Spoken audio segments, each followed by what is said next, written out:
हमने acceleration due to gravity में अब तक 4 वेरिएशन पढ़ाए। इसमें 2 वेरिएशन पे न्यूमेरिकल बनते हैं, एक तो हाइट का और एक डेप्थ का, और एक पढ़ाया था अर्थ के शेप की वजह से, और एक पढ़ाया था अर्थ के अंदर जो नॉन यूनिफॉर्मिटी है उसकी वजह से। लास्ट लिखा है due to rotation of earth, due to rotation of अर्थ।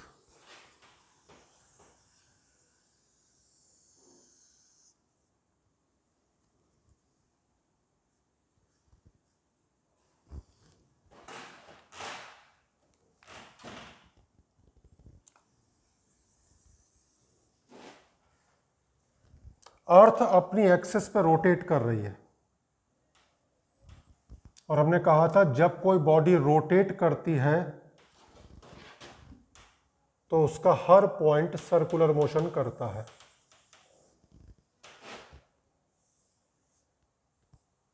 मान लिया अर्थ के रोटेशन की वेलोसिटी है एंगुलर वेलोसिटी ओमेगा,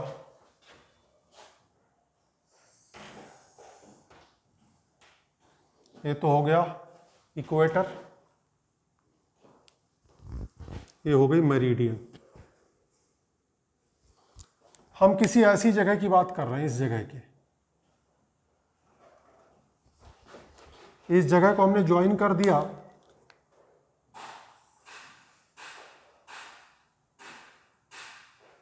एंगल ले लिया थीटा, ये नाम आपका सुना हुआ है लैटिट्यूड लॉन्गिट्यूड। तो हम अर्थ के रोटेशन का इफेक्ट ऐसी जगह पे देख रहे हैं जिसका लैटिट्यूड थीटा। हमने क्या कहा कि जब कोई बॉडी रोटेट करती है, इमेजिन करके देखें स्फीयर रोटेट कर रहा है, तो इसका हर पॉइंट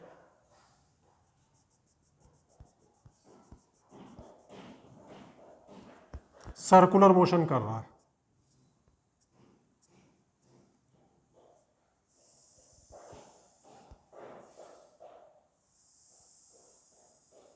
देखें जरा इधर को,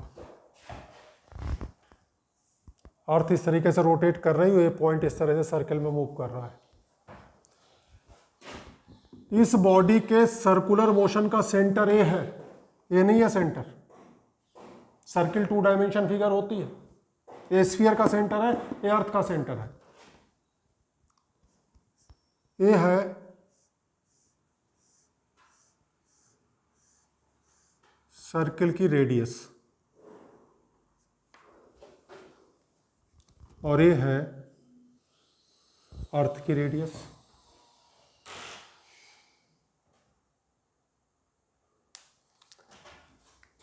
मान लिया इस बॉडी का मास m है,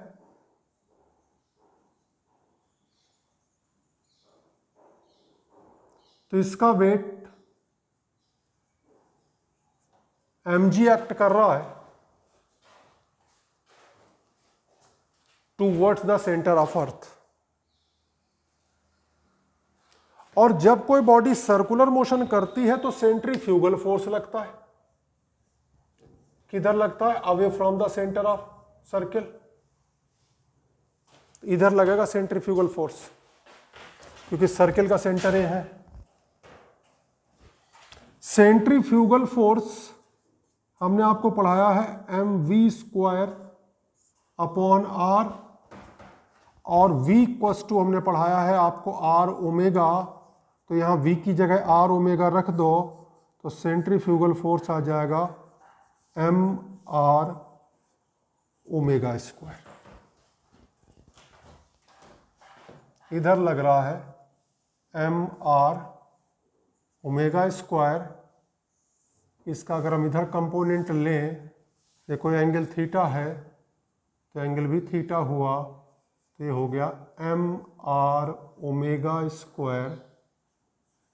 cos theta. mr omega cos theta, जिधर से एंगल मेजर करते हैं वो कॉस कंपोनेंट होता है। ये एंगल है थीटा,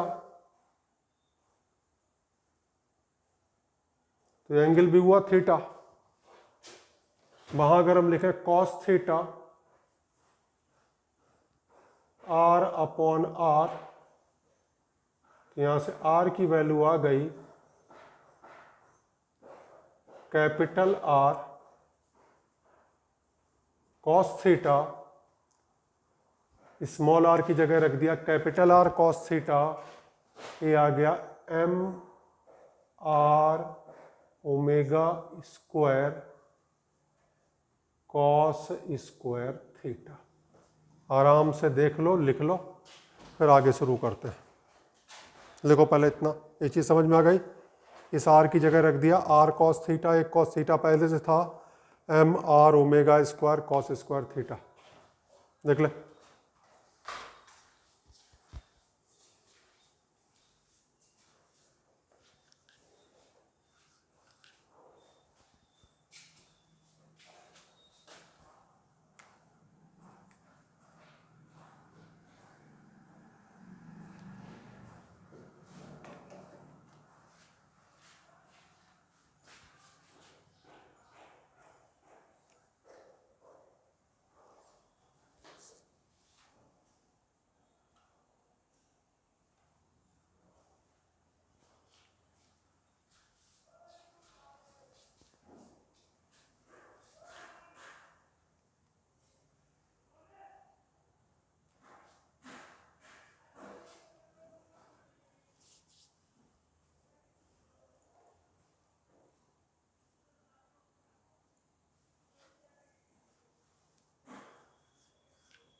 देखिए अब हम लिख रहे हैं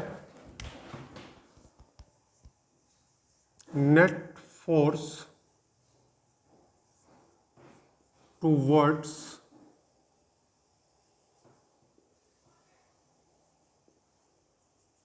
सेंटर ऑफ अर्थ हो गया M G minus M R omega square cos square theta. तो नेट एक्सेलरेशन, एक्सेलरेशन क्या होता है? Force divided by mass.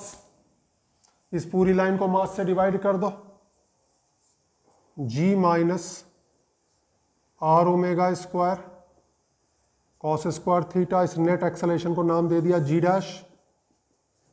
Ji dash equals to g minus are omega square cos square theta. अब हम बात कर रहे हैं इक्वेटर की।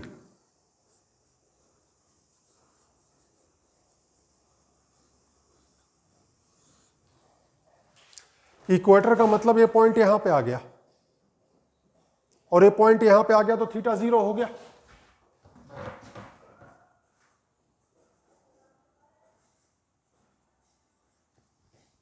थीटा जीरो कॉस जीरो कितना होता है? 1। G dash equals to g minus are omega square. दूसरा केस हम लेके चल रहे हैं पोल्स का।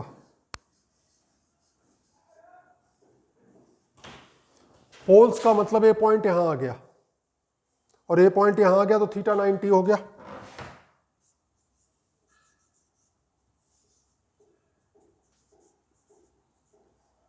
कॉस 90 जीरो यानी जी डैश इक्वल्स टू जी।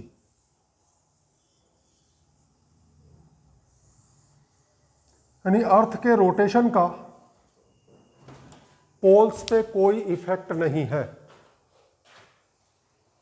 अर्थ के रोटेशन का सबसे ज़्यादा इफेक्ट है इक्वेटर पे। तो एक क्वेश्चन पूछा जाता है कि जी की वैल्यू पोल्स पे ज़्यादा होती है, इक्वेटर पे कम होती है, क्यों? तो इसकी दो वजह है।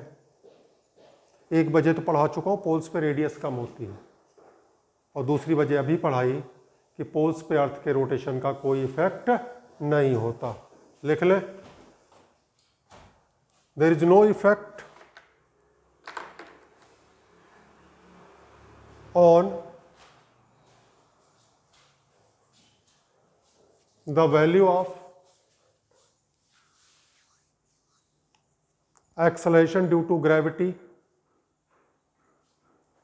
at poles due to rotation of earth, due to rotation of earth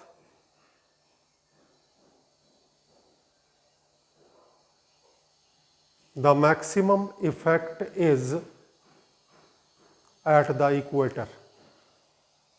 The maximum effect is at the equator. सबसे ज़्यादा इफेक्ट है इक्वेटर पे, और अर्थ के रोटेशन की वजह से जी की वैल्यू क्या हो रही, डिक्रीज हो रही है। तो सबसे ज़्यादा डिक्रीज कहाँ पे होती है, इक्वेटर पे। पोल्स पे कोई इफेक्ट अर्थ के रोटेशन का नहीं है। कंप्लीट कर लो इसे।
तो अब तक हो चुका है आपका Newton's law of gravitation, acceleration due to gravity, acceleration due to gravity की वैल्यू में वेरिएशन। नेक्स्ट हेडिंग डालें,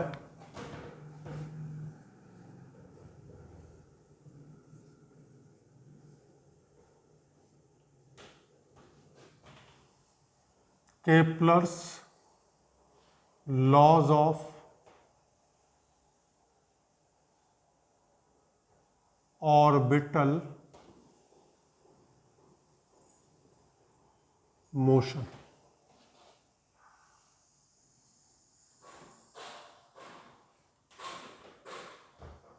Kepler's laws of orbital motion. Kepler ने 3 लॉ दिए थे ऑर्बिटल मोशन में। पहला, ऑर्बिट कैसी होती है। दूसरा, ऑर्बिट में किस तरह से कोई प्लेनेट मूव करता है। और तीसरा, उसके टाइम पीरियड के बारे में। तो फर्स्ट लॉ लिखें। First law, planets revolve around sun. प्लैनेट्स रिवॉल्व around sun in elliptical orbits, in elliptical orbits, sun is situated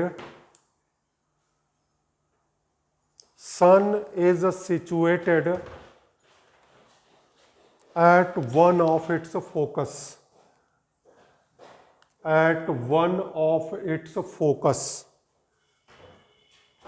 पहले माना जाता था कि ऑर्बिट हमारी सर्कुलर है, लेकिन सर्कुलर ऑर्बिट अगर रहेगी तो मौसम चेंज नहीं होगा। हालांकि मौसम चेंज के दो रीजन होते हैं, अर्थ का अपनी एक्सिस में बेंड होना भी होता है और लोकल कंडीशन भी होती है, लेकिन ग्लोबल बात करें तो ग्लोबल टेम्परेचर चेंज होता है। तो इसलिए चेंज होता है क्योंकि अर्थ की सन से डिस्टेंस चेंज होती है। तो ये पता चला कि ऑर्बिट सर्कुलर नहीं है, ऑर्बिट इलिप्टिकल है।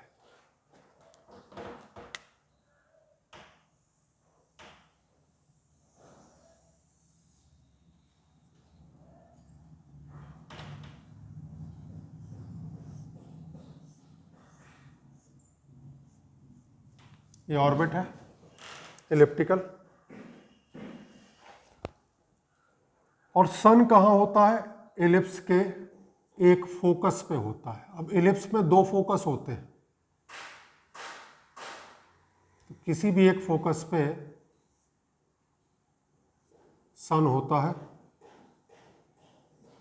अब ये मैथमेटिक्स जिनके पास है वो तो कोऑर्डिनेट ज्योमेट्री में इलिप्स को पढ़ेंगे, लेकिन वो जब पढ़ेंगे तब पढ़ेंगे, हमें तो अभी पढ़ाना।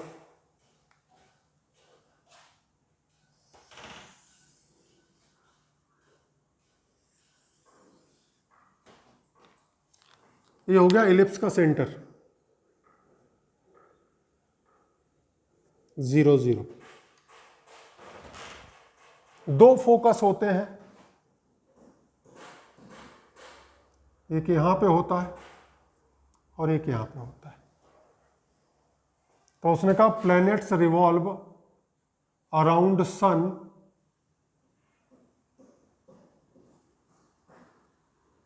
इन इलिप्टिकल ऑर्बिट्स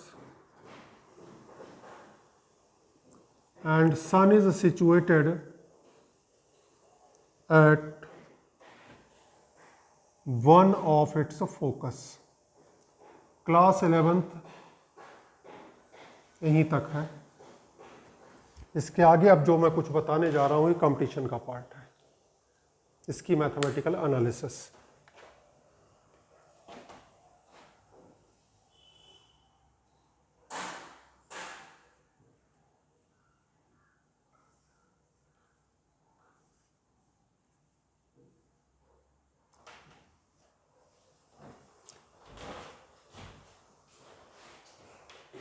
ये जो P डैश है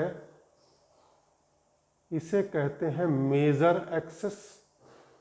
ये जो मैं पढ़ा रहा हूं ये तुम्हारी बुक में नहीं दिया हुआ है, 11th की तुम्हारी सिलेबस वाली जो बुक है।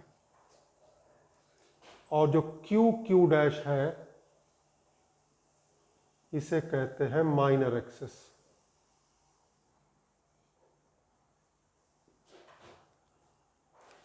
इस मेजर एक्सिस को 2a लिखते हैं और माइनर एक्सिस को 2b लिखते हैं। इसलिए a को कहते हैं सेमी मेजर एक्सिस, b को कहते हैं सेमी माइनर एक्सिस। सेमी का मतलब होता है हाफ। OP या OP डैश, OQ या OQ डैश, ये होगा semi major axis semi minor axis. इसकी इक्वेशन होती है x² upon a² plus y² upon b² equal to 1। और a और b में रिलेशन होता है b² equals to A square 1 minus E square. This E is called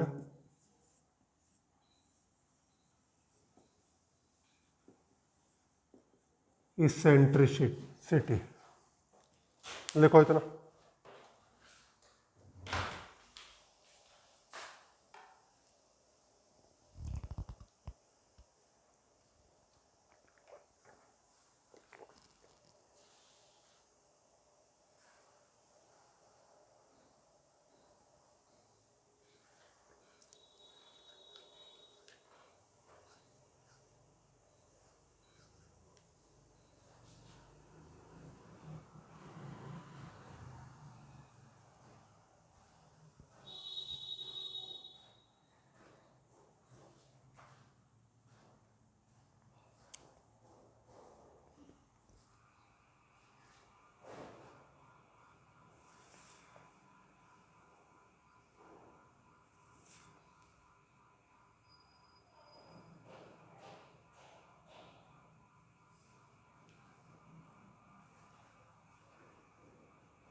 चलिए आगे देखें. कोऑर्डिनेट की बात करें तो ये कोऑर्डिनेट हो जाएगा a, 0 minus a, 0 0, b 0, minus b. और फोकस के कोऑर्डिनेट होते हैं a, e, 0.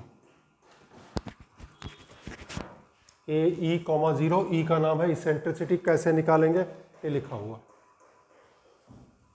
एस पी, ये तो हो गई मिनिमम डिस्टेंस. किसके किसके बीच? सन और प्लेनेट के बीच. R1. एस पी डैश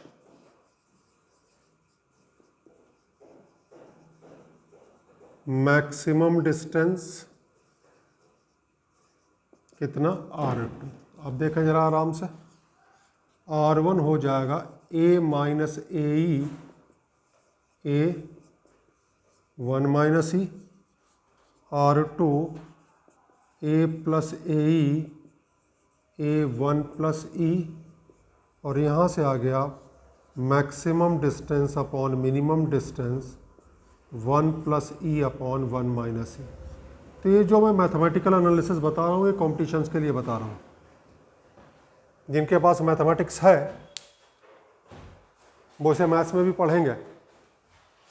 सन और प्लेनेट का नाम नहीं होगा वहाँ इलिप्स होगा. ये डिस्टेंस यहाँ से यहाँ तक डिस्टेंस है a, ये डिस्टेंस है ए ई. तो ये डिस्टेंस हो गई a माइनस ए ई. ये डिस्टेंस है a, ये डिस्टेंस है ए ई, मिलके हो गई a plus a E.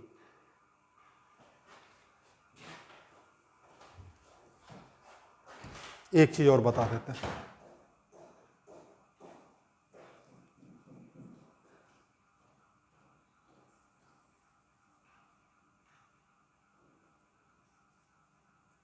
Planet जब यहां पे आ जाता है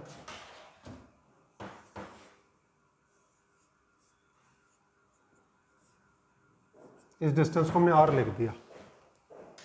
इसे निकालने का तरीका होता है 2 upon r equals to 1 upon R1 plus 1 upon R2. इस R को कहते हैं semi latus rectum.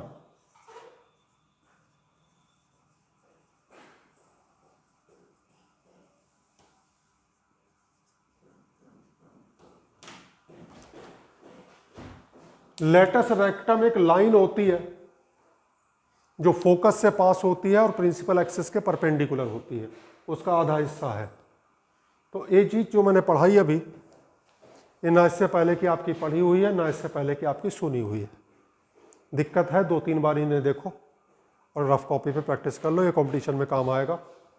Mathematical analysis है। इसेंट्रिसिटी दी हो, मैक्सिमम डिस्टेंस दी हो, मिनिमम डिस्टेंस निकल जाएगी, मिनिमम डिस्टेंस दी हो मैक्सिमम निकल जाएगी, दोनों पता हो इसेंट्रिसिटी निकल जाएगी। इक्वेशन पता हो तो इसेंट्रिसिटी निकल जाएगी, फोकस के कोऑर्डिनेट निकल जाएंगे। पूरा प्योर मैथमेटिकल है। फिजिक्स वहीं पे ख़त्म हो गया जहाँ पे हमने कहा planets revolve around sun in elliptical orbits and sun is situated at one of its focus. जो रह गया हो इसे लिख लो, फिर सेकंड लॉ शुरू करें।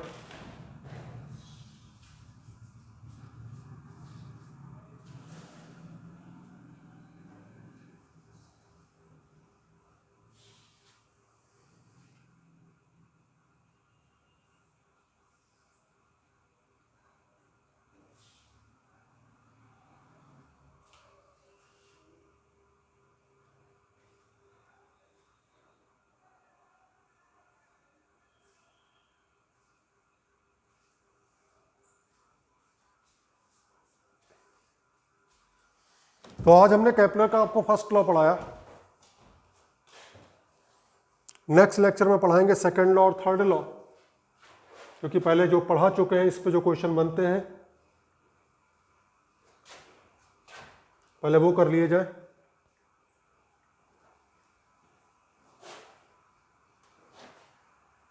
एक तो क्वेश्चन रह जाता है आपका इफेक्ट पे।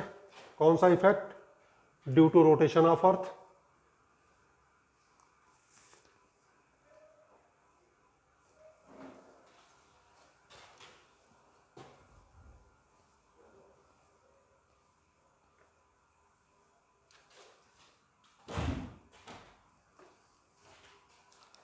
Question number 1, calculate angular velocity of earth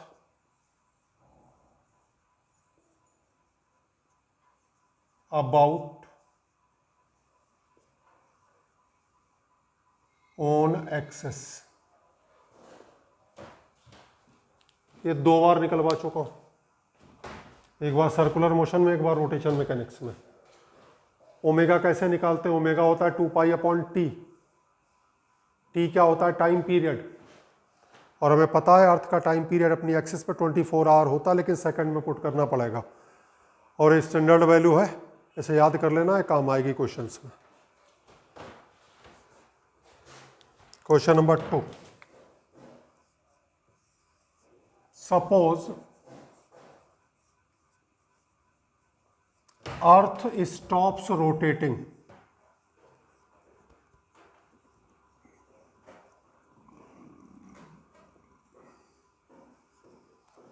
suppose earth stops rotating,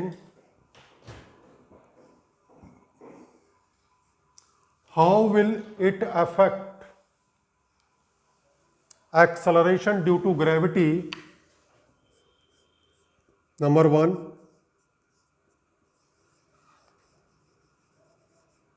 at equator.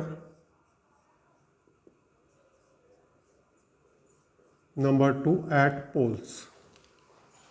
वो कह रहा है मान लिया अर्थ रोटेट करना बंद कर दे, तो बताओ इससे क्या इफेक्ट होगा एक्सीलरेशन ड्यू टू ग्रेविटी पे। नंबर 1 कहाँ? इक्वेटर पे। नंबर 2 कहाँ? पोल्स पे। Question number 3,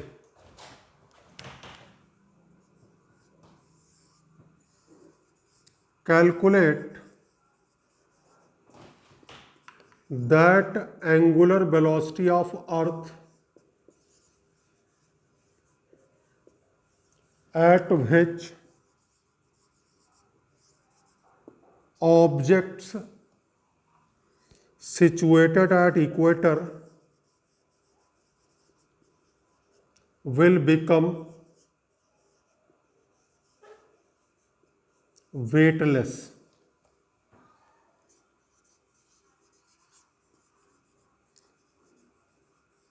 How many times is this angular velocity as compared to present angular velocity? ये 2 क्वेश्चन कंपटीशन के आए थे, दोनों को मैंने एक साथ मिला दिया। एक क्वेश्चन आया था कि अर्थ कितनी एंगुलर वेलोसिटी पे रोटेट करने लग गए, एक हाइपोथेटिकल क्वेश्चन है कि इक्वेटर पे वेटलेसनेस एक्सपीरियंस हो। दूसरा क्वेश्चन आया था अर्थ की एंगुलर वेलोसिटी कितने टाइम्स हो जाए जिससे कि इक्वेटर पे वेटलेसनेस एक्सपीरियंस हो। Question number 4,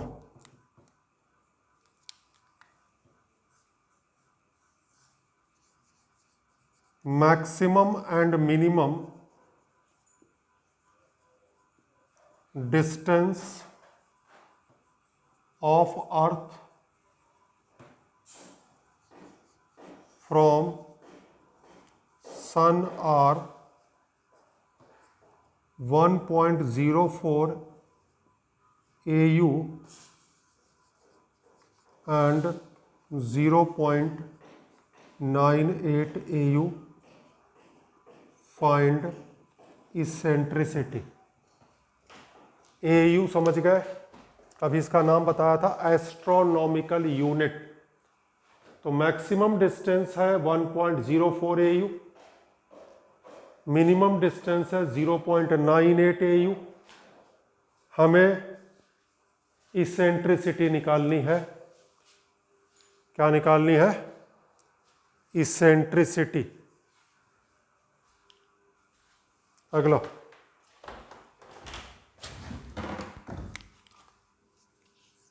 eccentricity of the orbit of a planet is